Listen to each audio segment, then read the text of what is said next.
Bismillahirrahmanirrahim. Assalamualaikum warahmatullahi wabarakatuh.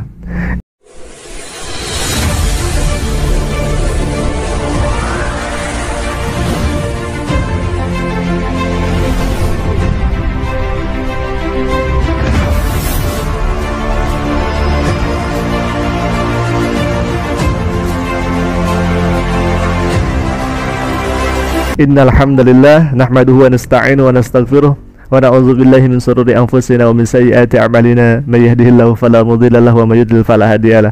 Asyhadu an la ilaha illallah wahdahu la syarikalah wa asyhadu anna Muhammadan abduhu wa rasuluhu la nabiyya ba'da. Allahumma shalli wa sallim wa barik ala sayyidina Muhammadin wa ala alihi wa ashabi ajma'in, amma ba'du. Sahabat Asik Ngaji, semoga semuanya ada dalam lindungan Allah Subhanahu wa taala dan semoga semuanya selalu diberikan kesehatan oleh Allah Subhanahu wa taala. Limpahan rahmat, maghfirah dan ridha Allah semoga senantiasa menaungi kita semuanya. Amin ya Allah ya rabbal alamin.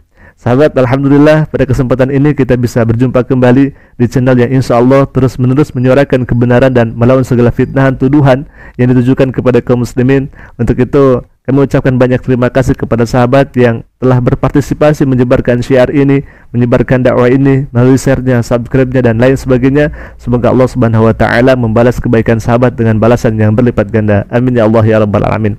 Bagi sahabat yang belum bergabung untuk kita bersama-sama menyuarakan kebenaran dan melawan segala fitnah tuduhan, silahkan klik saja tombol subscribe. Semoga berkah dan bermanfaat untuk kita semuanya. Amin ya Allah ya rabbal alamin. Sahabat, pada kesempatan kali ini saya akan mencoba mereaction sebuah video yang mana video ini berisi seorang murtadin yang dulunya mengklaim dirinya sebagai mantan guru ngaji. Bahkan di thumbnailnya ditampilkan bahwa dia itu sebagai guru besar atau ustadz besar. Ini sangat luar biasa. Kita akan reaction, kita akan luruskan pemahaman-pemahaman kelirunya, dan sebetulnya saya sangat tidak percaya atas kesaksiannya karena banyak sekali kesalahan-kesalahan yang ngawur yang justru menandakan dirinya sebagai non-muslim dari lahir, sahabat. Nah, bagaimana videonya kita akan saksikan bersama. Silakan sahabat. Shalom Bapak Ibu yang dikasihi Tuhan Yesus. Nama saya Pak Aman. Saya asli suku Sunda. Latar belakang saya bukan orang Kristen. Saya dari Muslim. Puji Tuhan. Saya sudah mengikuti Tuhan dan tidak mimpi saya menjadi orang percaya. Saya sebagai guru ngaji, saya juga punya saya juga orang Muslim asli. Ya puji Tuhan, saya bisa percaya sama Tuhan. Nah sahabat, barusan sudah kita dengarkan videonya bersama. Katanya si bapak ini dulunya sebagai guru ngaji.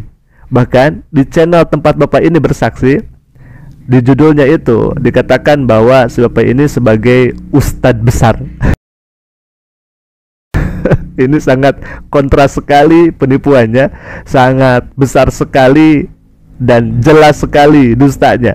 Kenapa? Karena yang kita ketahui bahwasanya ustadz itu tidak ada yang besar dan tidak ada yang kecil, kecuali kalau misalkan tubuhnya yang besar dan yang kecil.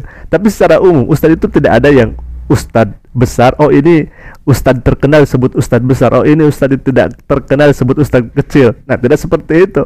Tapi si bapak ini mengatakan dirinya sebagai ustadz besar. Taruhlah kalau misalkan bapak ini sebagai ustadz besar, tapi kan dan dia berdomisili di Jawa Barat, dan di Jawa Barat tidak kenal dengan si bapak ini siapa gitu kan, sebagai ustadz besar gitu kan. Nauzubillahi min dzalik, sebetulnya ini penipuan saja dan ini suatu kebohongan-kebohongan saja yang ditampilkan, sahabat. Nah, sebetulnya ini tidak perlu direaction karena tidak direaction juga akan terlihat kebohongannya, terlihat dustanya. Tapi ya ini untuk meramaikan saja, meramaikan jagat maya saja, sahabat, dan supaya kita mengambil ibroh dan dari video ini. Lalu kemudian kita menyampaikan kebenaran-kebenaran yang ada, bukan yang dusta yang ditampilkan. Nah, kita akan lanjutkan lagi, sahabat.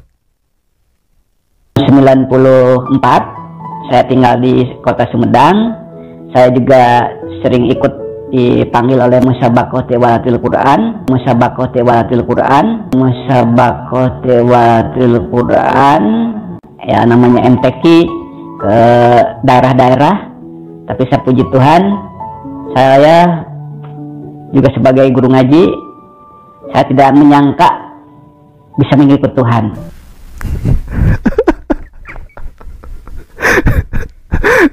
Nah sahabat, Bapak ini menyebutkan musabaqah tilawatil Quran dengan kata musabaqah tiwalatil Quran.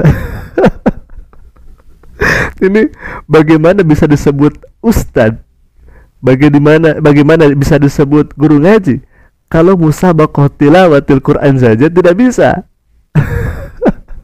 Ini sangat lucu sahabat. Allahu Akbar. Nah, kata saya sebetulnya tidak dirasakan juga, ini sangat kentara sekali kebohongannya. MTQ musabaqah tilawatil Quran dikatakan musabaqah tiwala. Apa maknanya tiwala? Itu tidak ada maknanya. Yang ada yang betul adalah tilawah. Tilawah dari kata tala yatli tilawatan, artinya membaca. Musabaqah artinya perlombaan, sedangkan Al-Qur'an yaitu kitab suci. Jadi musabaqah tilawatil Quran yaitu perlombaan membaca Al-Qur'an. Kalau misalkan musabaqah tiwala apa maknanya? Aduh, ini kebohongan yang ditampakkan sebetulnya sahabat. Tapi ya nggak apa-apa. Yang penting kita meluruskan saja, meluruskan kesalahan dan kekeliruan supaya nantinya jelas kebenaran seperti itu. Nah, kita akan lanjutkan lagi sahabat. Ini keseruan-keseruannya kita akan lanjutkan lagi. Nah, saya melihat di kitab saya dulu, di bacaan saya, ya ternyata Isa Al-Masih itu bukan nabi, bukan sebatas rasul, tapi dia dikatakan di Alkitab, di Al-Quran saya dikatakan dia itu jalan Shiratal Mustaqim, jalan yang lurus. Sampai saya mengungkap Al-Quran sehingga saya percaya sama Tuhan Yesus. Ya ternyata Bapak Ibu yang saya kasihi, ada penginjil yang berbicara sama saya, kalau sudah ikut Tuhan Yesus kita mendapatkan damai sejahtera. Nah sahabat, kebanyakan misionaris memang selalu memelintirkan ayat suci Al-Quran ihdinas shiratal mustaqim itu adalah Nabi Isa. Aduh, padahal saya sudah mungkin lebih dari 3 video saya membahas tentang ihdinas shiratal mustaqim. Jadi pada intinya ketika melafalkan ihdinas shiratal mustaqim jangan di stop sampai di sana, baca sampai akhir. Ihdinas shiratal mustaqim shiratal ladzina an'amta 'alaihim ghairil maghdubi 'alaihim waladdallin. Jalan yang lurus itu adalah jalan yang Allah beri nikmat kepadanya. Siapakah itu? Nabi-nabi Allah. Lalu kemudian orang-orang yang mengikuti Nabi Allah, orang yang diberikan nikmat oleh Allah Subhanahu wa taala semisal para nabi itu. Kemudian suratal ladzina an'amta 'alaihim ghairil maghdubi 'alaihim, bukan orang-orang yang Allah Subhanahu wa taala benci kepadanya, tidak mengikuti jalan kebenaran, yaitu Yahudi. Dan waladdallin, bukan orang-orang yang tersesat. Siapakah dia? Yaitu orang-orang Nasrani yang tidak mengikuti kebenaran. Nah itu sahabat. Jadi ini kebanyakan misionaris memelintir ayat suci Al-Quran ihdinas shiratal mustaqim ditujukan kepada Nabi Isa. Padahal ini sangat-sangat keliru. Bahkan dalam Al-Quran sendiri sudah menginformasikan kepada kita bahwa Nabi Isa alaihissalam itu tidak lain dan tidak bukan hanya utusan Allah Subhanahu wa taala, hanya hamba Allah Subhanahu wa taala, bukan Tuhan. Nah ini sahabat, kita akan lanjutkan lagi sahabat. Ya waktu itu saya sebelum kenal Tuhan, saya tidak kenal sama orang Kristen sama sekali, tapi saya mencari. Waktu saya itu musabaqah tiwalatil Quran, saya baca ayat-ayat Al-Quran yang menyatakan bahkan Isa Al-Masih itu besar di dunia, besar di akhirat. Bahkan ada lagi yang menyatakan Isa Al-Masih itu tahu hari kiamat. Nah, kalau Isa Al-Masih bukan Allah, tidak mungkin tahu hari kiamat. Maka saya dari situ saya tanya-tanya sama guru-guru ngaji saya, sama ustadz-ustadz. Nah, mereka jawabannya, kalau kamu baca ayat itu kamu bisa menjadi orang kafir.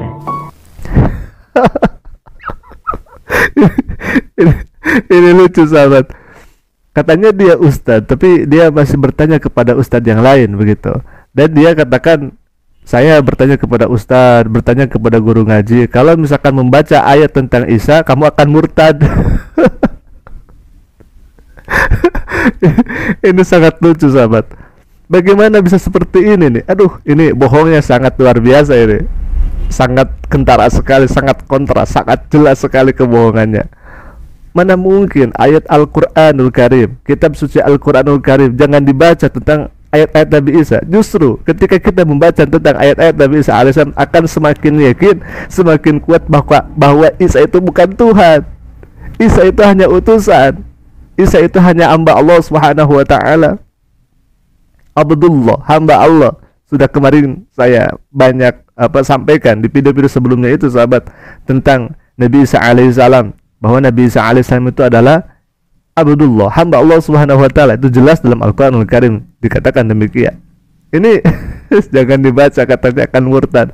Aduh, ya Allah ya Karim.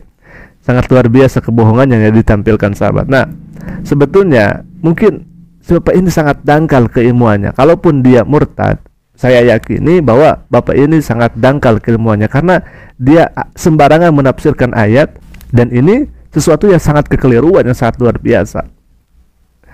Aduh, kita akan lanjutkan lagi, sahabat. Ini paling menarik, sahabat. Nah, dari situ saya terus melihat tentang Isa Al-Masih di Al-Quran. Ternyata Isa Al-Masih itu dikatakan bukan manusia, tapi roh yang ditiupkan oleh Allah kepada Maryam sehingga menjadi Isa Al-Masih. Nah, dari situ saya semakin berharap, semakin percaya sama Tuhan, karena saya tidak kenal sama orang Kristen sama sekali. Nabi Isa itu bukan manusia, tapi Nabi Isa itu roh yang ditiupkan, berarti itu adalah Tuhan. Kalau misalkan Nabi Isa alaihissalam yang diberikan roh itu adalah Tuhan, maka kenapa Bapak tidak menuhankan diri Bapak sendiri, begitu kan? Karena Bapak ini kan sama diberikan roh oleh Allah Subhanahu wa taala. Kenapa tidak dituhankan? Jadi Nabi Isa alaihissalam itu kan diberi roh, hanya saja bedanya Nabi Isa alaihissalam itu dilahirkan tanpa ada hubungan biologis, sedangkan kita dilahirkan itu adanya hubungan biologis. Sama hanya dengan Nabi Adam alaihissalam. Nabi Adam alaihissalam diberikan roh oleh Allah Subhanahu wa taala, dan Nabi Adam alaihissalam ada tanpa adanya hubungan biologis. Begitupun dengan Sayyidah Hawa, sama hanya dengan Nabi Isa alaihissalam. Jadi ini sebuah kecacatan berpikir kalau misalkan hanya diberikan roh oleh Allah Subhanahu wa taala itu sebagai Tuhan. Kenapa Bapak ini tidak menuhankan Nabi Adam alaihissalam? Yang jelas Nabi Adam juga diberikan roh oleh Allah Subhanahu wa taala. Begitu. Nah, ini sesuatu yang sangat keliru sebetulnya. Nah, kita akan lanjutkan lagi. Bapak ini akan membacakan surat Al-Fatihah, sahabat. Silakan. Al-Fatihah ya. Al-Fatihah kan di situ dikatakan iyyaka na'budu wa iyyaka nasta'in ihdinas siratal mustaqim. Ihdinas siratal mustaqim. Tunjukkanlah kami jalan yang lurus. Waktu saya bingung, siapa jalan yang lurus? Ternyata Al-Quran juga menjawab di surat Al-Zukhruf pasal 43 ayat 61, 91, juga ayat surat Maryam pasal 19, Maryam pasal 19, surat Al-Zukhruf pasal 43, surat Al-Imran pasal 3 ayat 45, Al-Anbiya pasal 21 ayat 90. Nanti bisa dibaca di rumah. Nah, sahabat, ini sangat ketahuan sekarang. Pertama, Bapak ini tadi membaca Al-Fatihah, iyyaka na'budu wa iyyaka nasta'in, lalu kemudian dilanjutkan ihdinas siratal mustaqim. Nah, si Bapak ini tadi membacanya ihdinas siratal mustaqim, bukan ihdinas siratal mustaqim. Ini yang pertama, kekeliruan ketika membaca Al-Fatihah. Katanya dia guru ngaji. Kalau misalkan dia guru ngaji, berarti sudah beberapa orang, mungkin puluhan orang, ratusan orang yang disesatkan oleh si Bapak ini karena dia tidak bisa membaca Al-Fatihah sama sekali. Ihdinas siratal mustaqim. Mana maknanya? Apa artinya ihdinas siratal mustaqim? Sedangkan di sana dituliskan dalam Al-Qur'anul Karim ihdinas siratal mustaqim pakai mim. Ini si Bapak memakai nun. Itu yang pertama. Ini keliru sangat luar biasa. Yang kedua, tadi si Bapak ini mengatakan bahwa Al-Anbiya pasal, Az-Zukhruf pasal, Ali Imran pasal. Sejak kapan Al-Quran ada pasalnya?